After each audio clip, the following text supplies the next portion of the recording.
Shalom to the elect of Israel, you Hebrew Israelites, you so-called Negroes, Latinos, Native Americans, West Indian, and Haitians. Gotta give all praises to Yahweh, Bahashem, Yahweh Shai, Bahashem, Rakah, Quadash. Double honors to the apostles and elders of Great Millstone who rule well, who teach well, and sincere salutation to all the Akim, pushing this truth and believing this truth throughout the four winds of the earth, waking up the hope for the elect. Shalom to the Akwa who are listening and learning. I'm Isaiah coming into another lesson in true fact, faith, and edification. And this is just an update on Babylon the Great, the virgin daughter of Babylon, the revived Roman Empire, and their downfall. So, Lord's willing, let's be edified.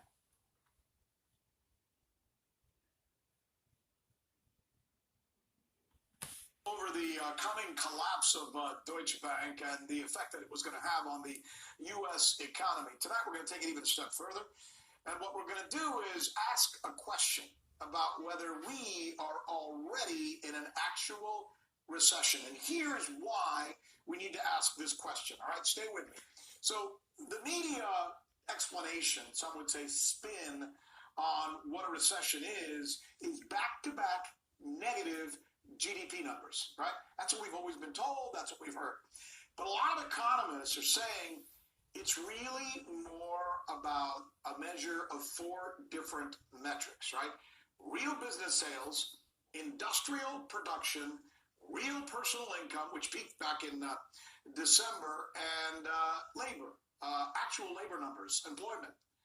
Joining us now is Ian Weiner. He's a philosopher and an investor who is the author of Ubiquitous Relativity.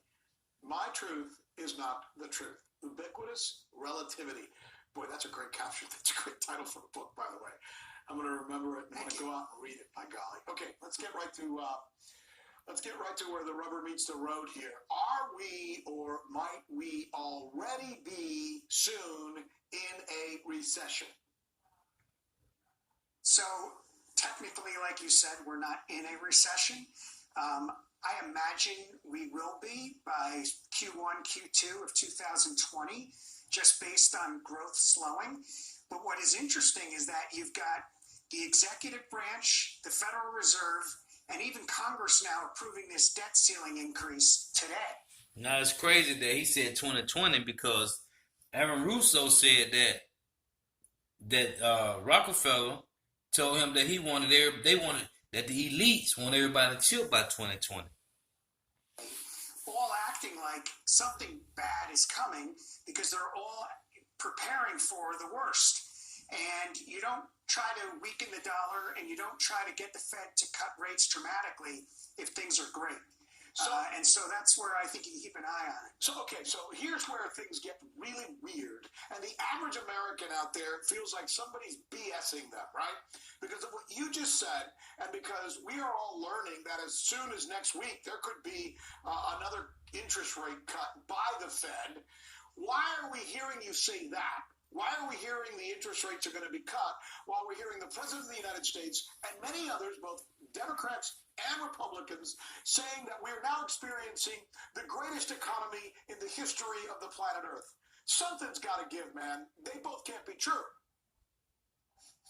Well, let me spare you the suspense. Somebody is BSing the general public, and it is crazy to think of a stock market at all-time highs, an economy that's supposedly booming, and yet you're all over the Federal Reserve to cut rates even further and to flush more money into the system. So, I get the sense that the pressure is happening because the closer we get to the election, the more important it is that the stock market stays here. And the Federal Reserve, who has now lost a lot of its independence, is basically saying, we will do whatever it takes to keep this expansion going.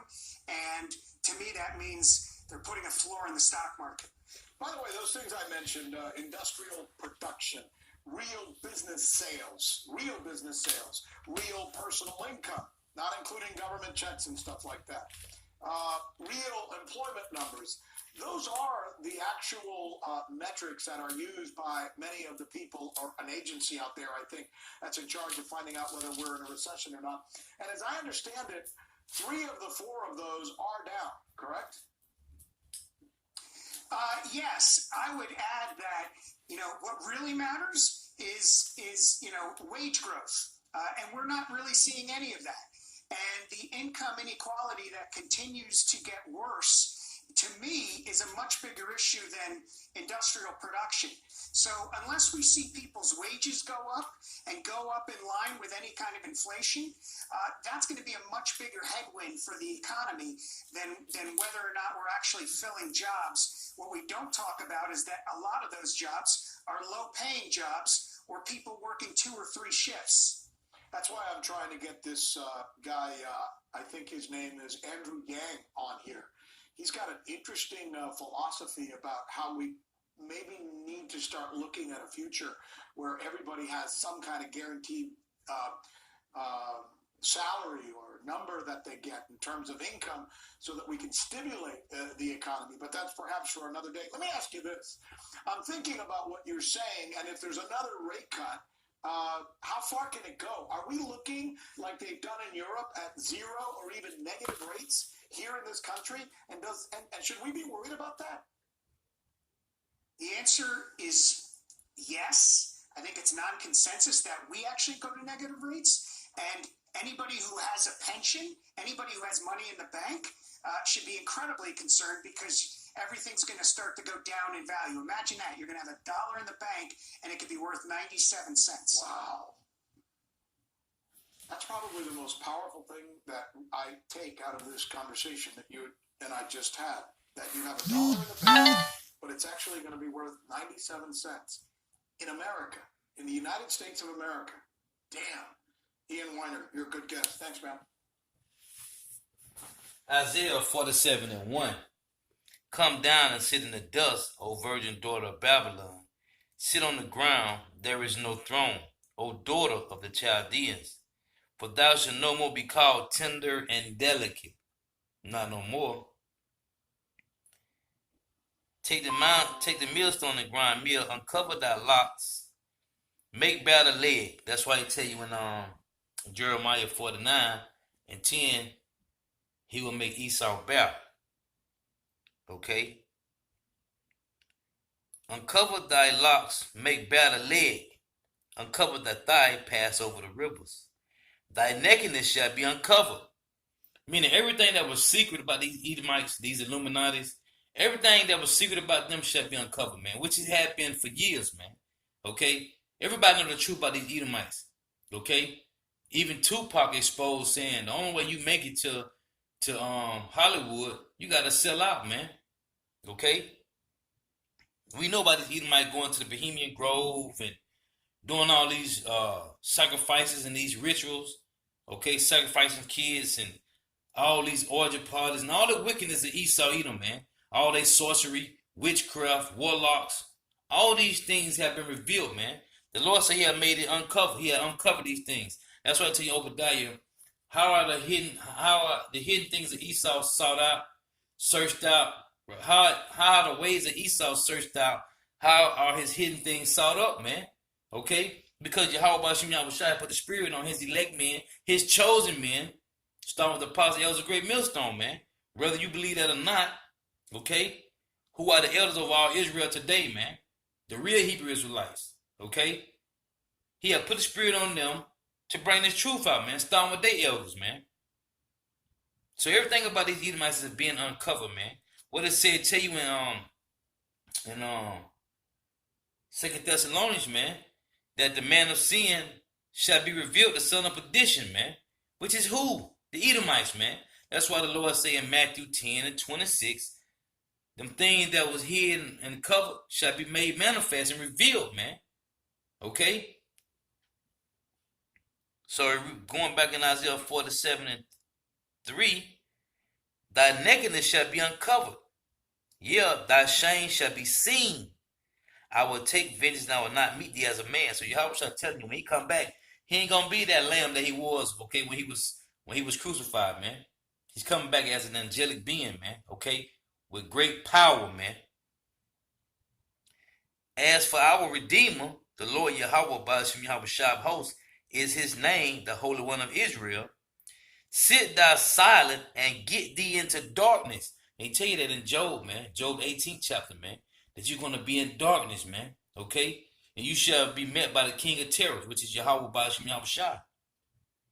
O daughter of the Chaldeans, for thou shalt no more be called the lady of kingdoms. Who? Babylon the Great, the virgin daughter of Babylon. Mystery Babylon in Revelation the 17th chapter, man. You will no more be called that, man. I was wrought with my people. I have polluted my inheritance, which was the Hebrew Israelites, the so-called Negro, Latinos, Native Americans, West Indian Haitians, and given them into thy hand. Okay? The Lord said he sent us over here to serve out our slavery, man. We're not here to be movie stars, rappers, and actors. Okay? Lawyers and doctors and whatsoever have you, man. Okay? Jake got to work because money is defense, but we're not here to be your entertainers and your shelves, man. Because that's all we is here in Babylon the Great, Mystery Babylon. We are these Edomites, entertainers, and their shelves, man. Because these Edomites love the way Jake cook, man. Okay? I have polluted my inheritance and given them into thy hand. Thou didst show them no mercy. It tell you that in Zechariah 11:5. Whose possessors slay them and hold themselves not guilty. Okay, say, if we be rich, right? You damn Edomites. Upon the ancient has thy very heavily laid thy yoke. Meaning the ones, the elderly, man. Okay? All the way back from what? From the 12 apostles in Yahushua, man. Okay? All the prophets and ministers, man. Okay? You have laid heavily thy yoke, man. Slavery, servitude, on every level, starting with Alexander the Freak. Okay? And thou sayest, I shall be a lady forever, so that thou didst not lay these things to thy heart. So you thought you was never going to go down. Why? Because you said it, man. You said it. You damn devils, man. This is Psalms 49. And this is what this is reference to. Psalm 49:11. Their inward thought is that their houses shall continue forever, and their dwelling places to all generations. They call their lands after their own names. Amerigo Vespucci, America, right? Leo Scipios Africanus, Africa, right? Then you got this brother, which is Asia, okay? Which I don't really know his name, but his Leo Scipio Africanus brother was he named Asia, right? They call their land after their own names, man. Amerigo Vespucci, man. Okay? Africa. It said what? Again, the inward thought is that their houses shall continue forever and their dwelling places to all generations. Going again in Isaiah 47. And these scriptures link up, man. And thou sayest, I shall be a lady forever, so that thou didst not lay these things to thy heart. Okay? You shall be a lady forever. This is going to be your lands forever. That's what you devils say. Neither didst remember the latter end of it. Which is what, man? Destruction. You said you was on what? He said, this was it right here. The Lady of Kingdoms. The Lord said, for thou shalt no more be called the Lady of Kingdoms. Right? You devils. Upon the ancient has thy very heavy laid thy yoke. And didst say, I shall be a lady forever. So thou didst not lay these things to thy heart, neither didst remember the latter end of it. Therefore hear now this, thou that art given to pleasures that dwellest carelessly, thou sayest in thy heart, I am, and none else beside me. I shall not sit as a widow, neither shall I know the loss of children. But these two things shall come to thee in a moment, in one day, the loss of children and widowhood. They shall come upon thee in their perfection. Meaning when you, what it tell you in Job between when you sit down to eat, man, you're going to vomit everything up. Right when you think you're at the peak of creating your new world order to the highest level of perfection, it's going to come to naught, man. They shall come upon thee in their perfection, for the multitude of thy sorceries, and for the great abundance of thine enchantments. Your witchcraft, you warlocks and wizards, your enchantments and your sorceries. All these things are going to come upon you in your perfection, man. It said that same, when you read from Isaiah 47, okay, verse 8, the whole Isaiah 47 and verse 8 is in Revelation 18 chapter. Okay, listen to this. Revelation 18 and 7. How much she have glorified herself and lived deliciously, right? It's in Isaiah 47, verse 8. Therefore, hear not this, thou that art given to pleasure, that dwellest carelessly, that sayest in thy heart, I am, and none else beside me. I shall not sit as a widow, neither shall I know the loss of children. But these two things shall come to thee in a moment, in one day, the loss of children and widowhood, thou shalt come upon thee in their perfection, for the multitude of thy sorceries, for all the great abundance of thy enchantments. So, Revelation 18 and 7. Same scriptures, man. Same scriptures, okay? Jeremiah and John saw the same thing, man. Revelation 18 and 7. How much she glorified herself and lived deliciously, right? Meaning carelessly, right? And pleasures. Much torment and sorrow give her, for she saith in her heart, I sit a queen. What you said in Isaiah 47? As thou sayest, I shall be a lady forever. Okay? A lady forever. Right? The lady of kingdoms. You said, I shall be a lady forever. What is it right here? Yahweh Shah said, I sit a queen and am no widow, and shall see no sorrow. What did you say in Isaiah? I am, and none else beside me. I shall not sit as a widow, neither shall I know the loss of children. Hey, these scriptures is beautiful, man. Damn devils, man. Okay?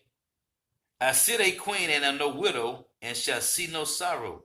Therefore shall her plagues come in one day.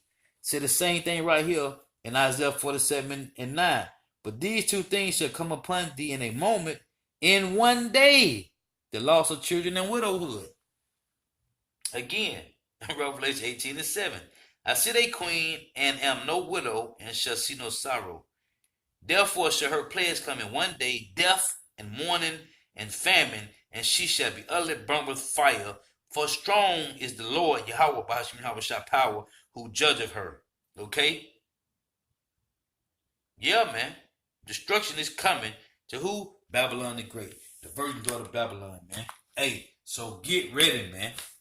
Hey, them scriptures is beautiful, man. Now watch this. You devil's kingdom is finished, man. National headquarters of RT America in our nation's capital. Hello again, everybody. I'm Rick Sanchez. The UK has a new prime minister, but will he be able to finally make Brexit happen? What's the backstory, the real story with this anger in Puerto Rico? We are all over both of those stories, but we are going to begin today with startling revelation that you probably should know about. One of the advantages that comes with doing the news here at RT America is that we get to tell the stories that are extremely important from a global perspective that most networks here in the United States won't even tell you about. They sure For won't. example, perfect example. Yesterday, did you know, the Fortune 500 global list came out. It was released. And for the first time ever, the United States of America did not have the largest number of companies in it. That distinction was officially taken over by, you guessed it, China. So here we go. Of the top 500 companies in the entire world, 129 of them are now Chinese, while the U.S. has 121 companies in the Fortune 500 global list. Think about this as well, because this really puts it in perspective. So just 20 years ago, China had only 8 companies in the Fortune 500. 8 companies, like back in 1999. Talk about a surge, right? Talk about a change. Wow. But wait, there's even more, because I want to show you another list now our president, our politicians, and our... Hey, what DJ Khaled say? Hey, we taking over one company at a time. Hey, China taking this over, man. media, they're constantly telling us how we're number one across the board, right? On everything, including banking. Now, while that would be nice, These devils is losing, the man. problem is, it's not true. It's not true, man. Here, I'm going to share with you the list of the top 10 Your largest kingdom is banks in falling, the entire Esau. world. Can you see this? Let's go with number one, the Industrial and Commercial Bank of China, with revenues of $134 billion.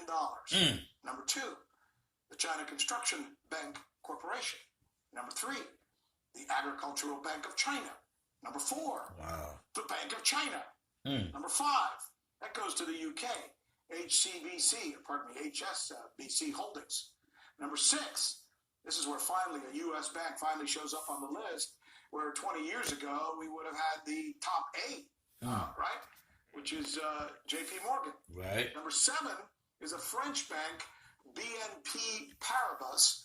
Number eight is Mitsubishi, Japanese. Number nine is the Bank of America. And rounding out the top 10 is Credit Agricole, which is also a French bank. I think I got those right.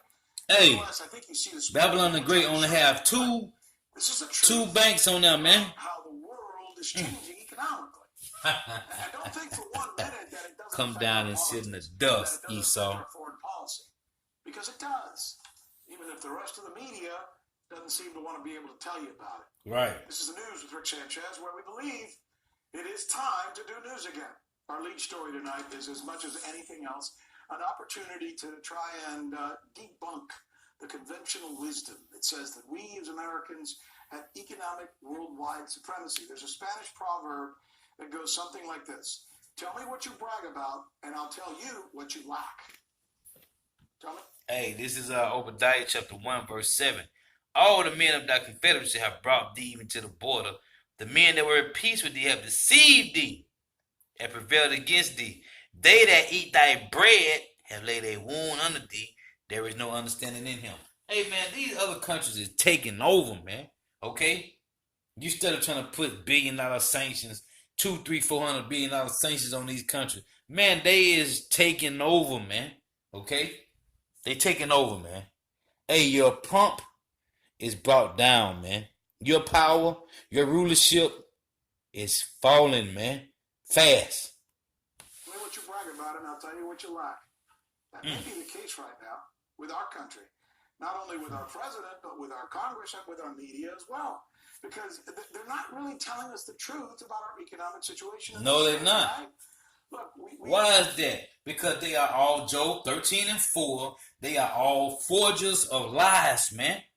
Okay? Psalms 58:3, soon they come out of the womb, they be born speaking lies, man. Esau, Edom, the red Hebrew Edomite, the so-called white man is a damn liar, man, and a devil. They are the deceivers of the planet, man. Okay? That's why the Lord is bringing you down low, man. We all want to be optimistic. Of course we do. But there's a big difference between being optimistic and being misinformed. Joining us now is the co-host of Pooh and Bust, seen right here on RT America, my colleague, Christy I. By the way, congratulations. I mean, listen, you broke the story. You called it. You were first to report right here several weeks ago that Deutsche Bank was collapsing. And since then, I've seen nothing but collapsing. Am I wrong? Not wrong at all. Deutsche Bank is not in good shape at all. In fact, they're facing $1 billion in redemption every single day. Wow. And there's $168 billion on the line right now that are all bailing out of the bank, asking to be withdrawn because they fear a liquidity run on the bank. This is actually very reminiscent of previously the Lehman Brothers. This is exactly what we had foreseen, that there is a crisis in confidence right now at Deutsche Bank. It's amazing the way you were able to, with your sources, actually find out what was going on with that story. And since then, the whole world has been reporting, piggybacking off of your report right here. Well done once again. All right, let's move on now to this Chinese situation. The latest reports have China literally dominating banking, passing us on the Fortune 500 global list. What are we to make of this, Christy? Now, this is actually a very proud moment for China because for the first time ever since the global Fortune 500 list was created back in 1990, they taking over. And the U.S. has dominated one bank business. at a and time. This is a huge shift in both power, momentum, and Hey, the pride of Esau Hall have deceived them, man. Back in 2015, China actually laid out a plan called Made in China 2025. They actually laid out this entire plan to transform the nation from primarily a manufacturing factory of the world into a high-tech country, a consumer technology innovation-driven nation. Now, this was their ambition. They laid out their entire plan and even highlighted the focuses and sectors that it was going to focus on, which include artificial intelligence, green tech, green energy, IT, semiconductors, telecom, etc. And when they laid out this plan, no one took them seriously. In fact, people actually mocked them. They said that China is too big, and no one has ever done this before. It's going to be a huge overhaul to change from manufacturing into high tech. It just can't be done. Their ship was too big, and China was going to fail. They're going to fall on their own sword because they had overinvested on its manufacturing efforts. It's an amazing story, and they did it in like 2 decades. And the biggest mistake that the rest of the world made, and seemingly the United States as well, is we just doubted them. We didn't believe them. And now, what are we doing? I mean, they had a right to be skeptical because no one has ever done this before. So now in 2019, China has made tremendous progress, and finally the U.S. has started to take notice. And because of that, a lot of Trump's policies have actually reflected their fear of China catching on. So a lot of Trump's policies were meant to slow China down, to stall them. And right now, China's trajectory in the last 20 years has been astounding. So it is impossible to pretend that this is just another big player when in fact China is the biggest player in the history of the world right now. Lesson learned here is when someone tells you they're going to do something, maybe you should believe them, right? There's one other aspect to this story that you brought to us. I gotta read this, man. This is Isaiah 14:10. All they shall speak and say unto thee, art thou also become weak as we? Yes! North America, Mystery Babylon, the Roman Empire revived, is weak, man. Art thou become like as unto us? Thy pomp is brought down to the grave, and the noise of thy vows, the worm is spread under thee. Corruption, corrosion, and the worms cover thee. Okay? North America is corrupted, man. It's corrosion away. Hey, it is melting away, man. Okay? It is right now melting away spiritually, man, with fervent heat, man, spiritually, okay, but literally coming soon, man, okay, with the missiles. North America is done, man. They have become weak as all the other nations, man. And if you can't see this, you are bugged out of your damn mind. And it has to do with the report that says that apparently there's a contradiction here of what we're also told, which is a conventional wisdom, and that is that immigrants in the United States are actually destroying our economy. What you found out is completely the opposite. Exactly. So Exactly. Hey, that's the opposite, man. The immigrants ain't doing nothing, man. Okay? Hey, man. Listen, man. See, this is the thing. Hey, this is beautiful, man. Revelation chapter 11 and verse 18. And it reads, and the nations were angry. Okay? All the nations is angry at North America, man. Why? Because they made them drunk of their wine, man. Their philosophies, their democracies, their policies, their legislations. And the nations were angry, and thy wrath is come, and the time of the dead that they should be judged. And thou shouldest give reward unto thy servants the prophets, and to thy saints, which is the Israelites, and them that fear thy name, which is only Israelites, small and great, and shouldest destroy them which destroy the earth, man. Who controls the planet? The damn Edomites, man. The so-called white man. Starting with the Rothschild, the 13 head families, man. On the Fortune 500 list, not the global one, but just the 500 of the U.S.'s biggest companies, 45% of them are actually founded by immigrants or their children. Facts. So that means one out of almost every single two companies are founded by immigrants. Hey, what is, hey, man, I gotta get that. What Jeremiah 51:19 say, man? You read it, man. The portion of Jacob is not like them, for he is the former of all things, man. And you just heard out of the mouth of I don't know, she Edomite, Moabite, Ammonite, I don't know. But guess what? You just heard out of the mouth of a heathen. Okay? The portion of Jacob is not like them, for he is the former of all things, man. And Israel is the rod of his inheritance. The Lord Yahweh, Bashim Yahweh Shai, of hosts, of armies, is his name, man. Okay?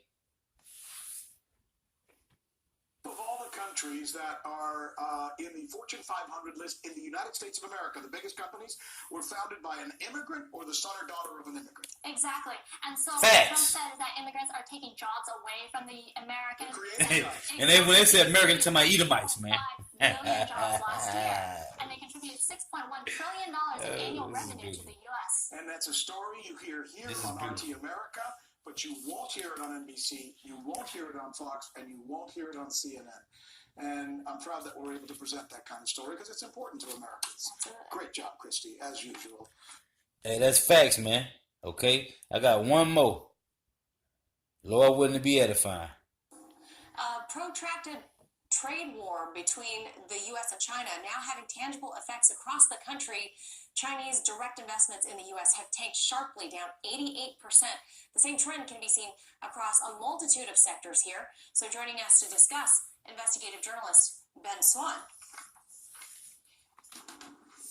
All right, Ben, there you are. So Ben, right off the bat, one sector getting hit really hard, right up my wheelhouse here, is real estate. Year over year, Chinese buyers in American markets, they are down now 56%.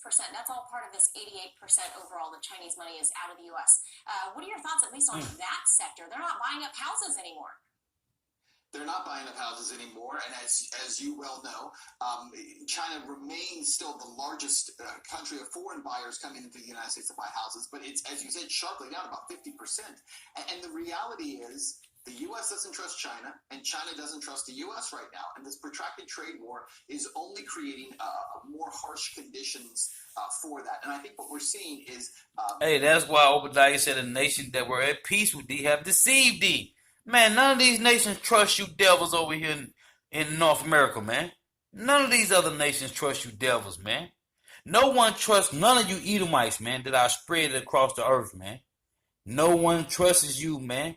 You are the wicked. And these nations know that, man. These heathen nations know you Edomites. You Edomites are wicked, man. You know, in little ways, it's like death by 1,000 cuts in terms of the depth of the relationship. It's not just one big thing. It's a whole lot of little things where the Chinese do not trust that the U.S. is being honest with them, is treating them properly, is being accurate in what they're saying. And the U.S. believes the same thing about China, that they're being tricked, being played.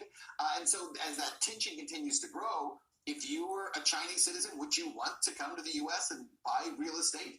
Would you trust the U.S. government to let you even hold on to it or keep it? And I think there's a lot of distrust that just continues to grow. Yeah, and I will tell you from my years working in the real estate industry, at least in California, is that 10 years ago, when the economy was still in the tank, California, at least the local government in California, was offering incentives for the Chinese to come buy U.S. properties, especially after the housing crisis, and we were offering them visas. So that's kind of all out the window now.